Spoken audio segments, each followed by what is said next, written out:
Malaysia calling ভিসার মাধ্যমে সাধারণত যে ৫টি প্রধান খাতে সেক্টরস কর্মী নেওয়া হয়ে থাকে সেগুলোর কাজের ধরন, বেতন, সুযোগ এবং অসুবিধার বিস্তারিত তথ্য নিচে দেওয়া হল। ১. প্ল্যান্টেশন বা বাগান প্ল্যান্টেশন। কাজের ধরন: পাম অয়েল, রাবার বা চা বাগানে গাছ থেকে ফল কাটা, বাগান পরিষ্কার করা, সার দেওয়া এবং ফল প্রক্রিয়াজাত করার প্রাথমিক কাজ। বেতন: সাধারণত মূল বেতন বা বেসিক ১,২০০ থেকে ১,৭০০ রিঙ্গিত, বাংলাদেশি মুদ্রায় প্রায় ৩০,০০০ থেকে ৪৩,০০০ টাকা। তবে ওভারটাইম মিলিয়ে আয় আরও বেশি হয়। সুবিধা: বেশিরভাগ প্ল্যান্টেশন কোম্পানিতে থাকার জায়গা বিনামূল্যে দেওয়া হয়। কাজ জানা সহজ এবং অতিরিক্ত বা ওভারটাইমের ভালো সুযোগ থাকে। অসুবিধা: কাজগুলো সাধারণত বনাঞ্চল বা পাহাড়ি এলাকায় হওয়ায় রোদ, বৃষ্টি ও গরমের মধ্যে কড়া পরিশ্রম করতে হয়। শহুরে সুযোগ সুবিধা থেকে দূরে থাকতে হয়। ২. কৃষি এগ্রিকালচার। কাজের ধরন: শাকসবজি ও ফলমূল চাষাবাদ, খামার পরিচর্যা, ফসল তোলা এবং প্যাকিং করার কাজ। বেতন: প্রায় ১,২০০ থেকে ১,৭০০ রিঙ্গিত।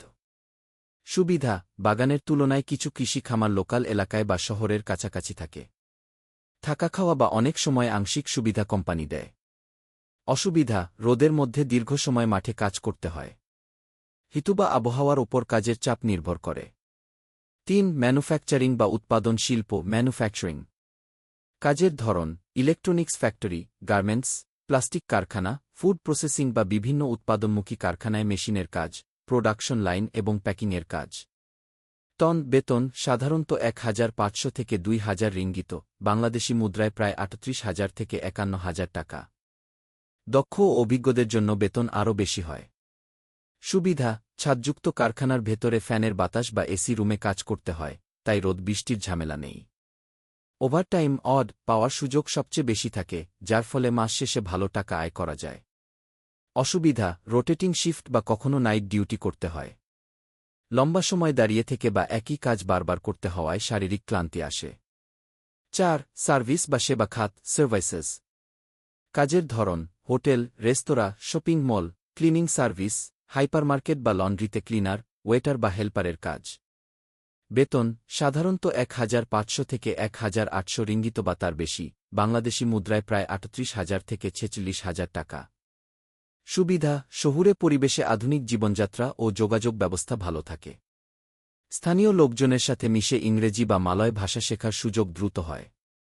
অসুবিধা: কাজের নির্দিষ্ট কোনো সময় নাও থাকতে পারে, শিফটিং ডিউটি। গ্রাহকদের সামলাতে হয় বলে মানসিক চাপ কিছুটা বেশি থাকে।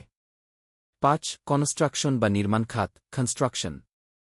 কাজের ধরন: দালান কোঠা, সেতু, রাস্তাঘাট বা বড় বড় অবকাঠামো নির্মাণ প্রকল্পে রড বাঁধাই, রাজমিস্ত্রির সহযোগী, হেলাপার, শাটারিং বা কাঠমিস্ত্রি এবং সাধারণ নির্মাণ শ্রমিকের কাজ। বেতন: সাধারণত ১,৫০০ থেকে ২,২০০ রিঙ্গিত, বাংলাদেশি মুদ্রায় প্রায় ৩৮,০০০ থেকে ৫৬,০০০ টাকা। স্কিল্ড বা দক্ষ শ্রমিক হলে, যেমন ভালো রড মিস্ত্রি বা ওয়ে, বেতন আরও অনেক বেশি পাওয়া যায়। সুবিধা: কাজের চাহিদা সবচেয়ে বেশি এবং অতিরিক্ত কাজের সুবাদে ওভারটাইম ভালো পাওয়া যায়। অসুবিধা: অত্যন্ত ঝুঁকিপূর্ণ ও শারীরিক পরিশ্রমের কাজ। খোলা আকাশের নিচে প্রচণ্ড রোদ ও বৃষ্টিতে কাজ করতে হয়। অনেক সময় ঝুঁকিপূর্ণ উচ্চতায় কাজ করতে হয়। সাধারণ কিছু সতর্কতা ও টিপস।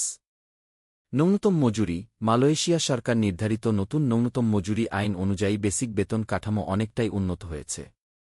ওভারটাইম মূল বেতনের পাশাপাশি ওভারটাইম বা অতিরিক্ত কাজের সুযোগ কাজে লাগাতে পারলে আয় উল্লেখযোগ্য পরিমাণে বৃদ্ধি পায়। সতর্কতা: দেশটিতে যাওয়ার আগে অবশ্যই বিএমইটি নিবন্ধিত রিক্রুটিং এজেন্সির মাধ্যমে সঠিক প্রক্রিয়ায় যাবেন এবং ভিসা ও চাকরির চুক্তিপত্র ভালোভাবে যাচাই করে নেবেন।